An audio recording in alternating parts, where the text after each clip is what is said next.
pressure. Tua steps up. He's going to run for the first down. I told him he's the starting quarterback of his family, and that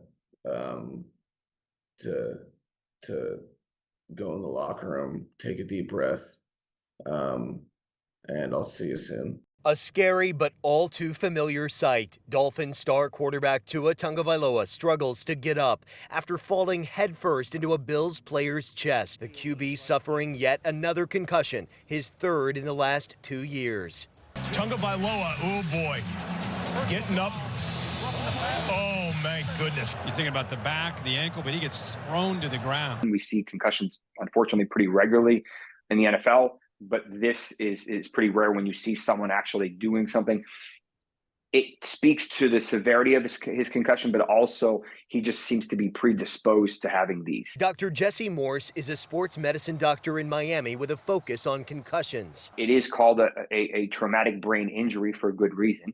And unfortunately, we'll probably see some of this translate to CTE or maybe dementia-like symptoms. I tell him to retire. Other medical experts say multiple concussions make Tua's situation more complicated. So research has proven that after having one concussion or multiple concussions, it is easier for you to have a concussion, and it does take longer to recover. So we are worried about his recovery overall, which will definitely be longer, but if he decided to, he would be able to play again, but the real question is, should he play again?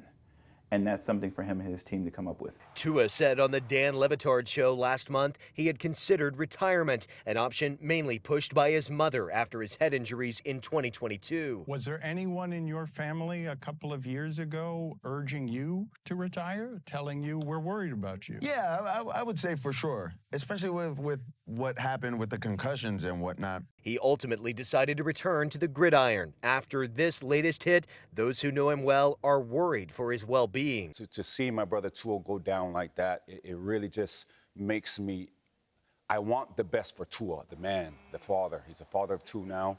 The NFL has a 5-step concussion protocol players must follow before being allowed back in any live action.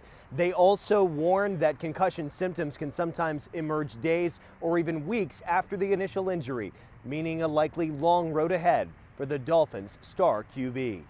At Hard Rock Stadium, Jack Royer, 7 News Night Team.